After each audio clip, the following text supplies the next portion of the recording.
So how did that match? I had trouble finding that match. How did that match all turn out for you? It was okay, but I should have also realized that Bob Cook was a big fella, and he wasn't the easiest person to do the kind of suplex that I did on him, because I don't have as much control as I do with a double arm suplex, or as you Americans call it, a butterfly suplex. Right. Us Europeans call it a double arm suplex.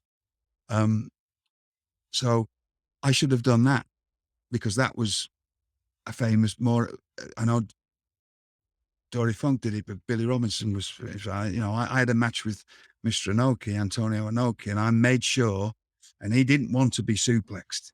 I, he didn't. He tried his best not to. I made sure I got a double arm suplex in on him. I got hold of him, and believe me, he didn't want to go. He went because I wanted the Saint to have a picture, because Billy Robinson had a picture of throwing Mr. Inoki through the air, and there's a picture on a T-shirt on Pro Wrestling Tees right now of Right. me throwing Mr. Inoki through the air. And believe me, he did not want to go. But I can pick you up. I don't care, because especially, like, again, I'm a lot bigger than most people think, and I can muscle people about if they. But this kind of suplex I did on Bob Cook, it was a awkward thing, and it took me a long time. There, even then, once I changed it, story. Again, we've got so many we can talk about, but my work and my wrestling kept me in people's. I eventually Dundee was one of the producers, their agents there. I said to Dundee, sometimes you've got to make things people think it's their idea. I knew that I needed to be a villain, because as a villain, I could control the match more. And I knew that nearly every, with the except in the 70s, nearly all the British wrestlers who come here, even Billy Robinson at one point, although he wasn't, Lord Alfred Hayes was Lord Alfred Hayes, there was a time when they were together and he was doing more of like a noble gimmick. I've seen an interview with those two together. And so it was just the stereotypical thing to be a lord. And I knew enough, although I was more of a wrestler and a good guy wrestler when I was in Europe, I'd been around all the best villains I could have ever seen. And I was studied loads of British comedy. Well, there's always a stereotypical British villain like Terry Thomas in Disney movies. So I said to Pat Roach was a incredible wrestler from Britain. He was also in a lot of movies. He's the only guy that's in, apart from Harrison Ford, in the first three Indiana Jones movies. He played a different role in each one. Oh He's wow. the bald guy that he has a fight with the and then the airplane The that chops airplane, his head. the Yes. propeller death. Well, Yes. Yes. Pat was in a lot of movies, and Pat was a very good friend of mine, and helped me a lot. Pat, we say this, Pat didn't lose to many people. Pat willingly would lose to me when I was in my 20s. That's so again, that's a little, it's not about me. If you're polite and you actually look like you're trying to learn this job, people are more willing to help you. If you actually work hard and are polite and decent and turn up like a pro, like we started this off with Claudio, Pat Roach would willingly put me over, willingly let me beat him without any arguments. He could have gone, no, I'm Pat Roach. I don't need to be getting beat by him. And willingly. And I'm like sat there going, because I'd heard all these stories that he wouldn't do that unless he thought you were somebody special. I didn't ask him why. He just went, no, I like this lad. I've learned that that's why, because that people have acting, being a pro and being the right kind of way and acting so again, another lesson. But Pat had wrestled in the LA area, in the 70s as Lord Pat Roach, Lord Alfred Hayes, so I said, and I had this idea of this villain, but also a lot of stereotypical movie villains, British movie villains that are all these, dirty, rotten scoundrels, basically, which they made a movie out of as well, right? It's Michael Caine in that movie.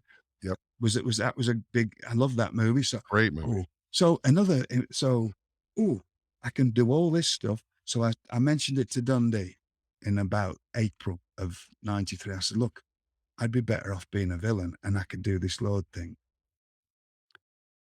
A month later, Dusty Rhodes come up to me. By that now, that was another thing. In March, Bill Watts went. Right. A lot of Right. turnover all the time Right. at that point, So right? Bill Watts went. Well, I thought, well, I'm going. Because usually whoever comes in brings their crew in, their crew Right. goes. Their boys go too. Yeah. Right. So I'm like, okay, well, and I was just not panicking. It's okay. I knew I could go back to Germany 6 months a year. I knew I'd get into Japan eventually. I had other things on the table with a friend of mine in Blackpool who'd actually offered me to the money to start running a really professional kind of wrestling business, which is another deal.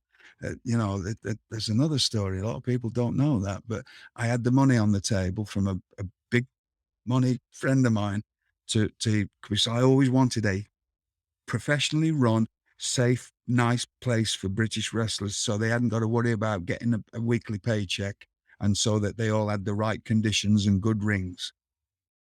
I'll let that sit with any people and see where things went. And if you know me, what happened, right? I always wanted that to happen.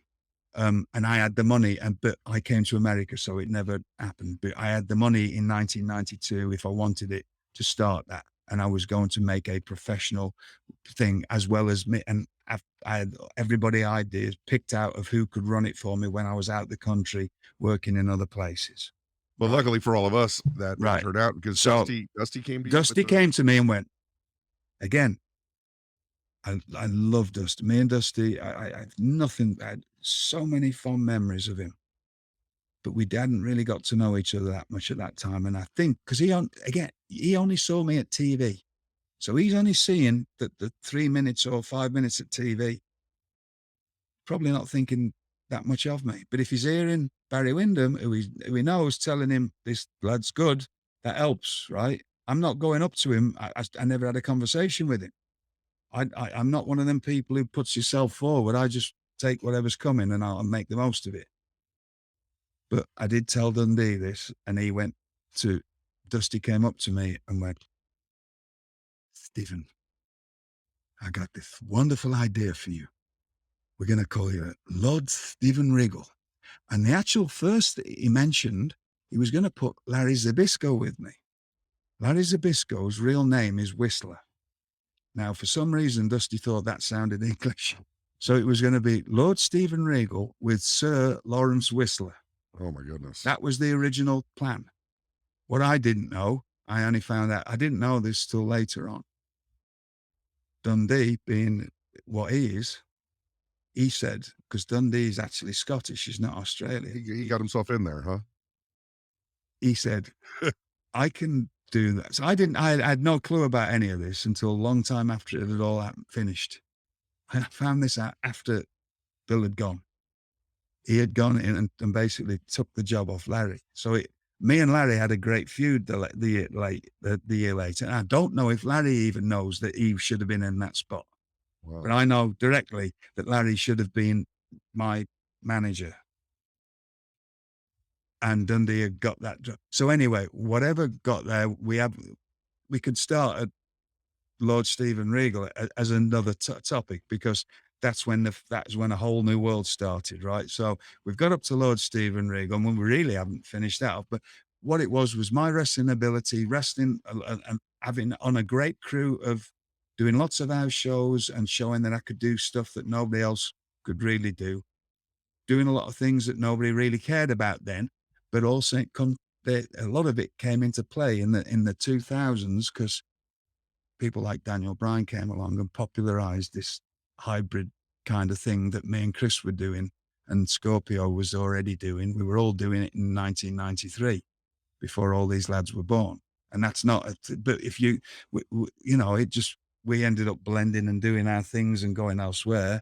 And then Dean and Eddie and sort of Chris came back into play in 1995 because of ECW. But really, we were all doing it. We were already, there was us three were already, me, Scope and Chris. Because if you go back, if you want any proof of that, there's a pay-per-view. I wasn't on it, but I went to it. It was in the February of 93 when I first got here. and they didn't know what to do with either of them really. They knew what to do with Scope, they didn't with Chris, but they put them all together on. It was in Asheville, I think, North Carolina.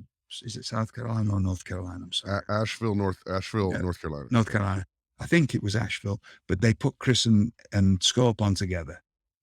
That match is so ahead of its time, it's not even funny, right? And people forget about that. So if you think that we weren't and me and Chris and Scope were all doing that on live events in 1993, that style became popular again in 2000, but with a younger group of people. Well, So if anybody wants to know where my influence goes with that, that's and then Dean came along and Eddie along and whatever. But the three of us were doing different stuff in 1993.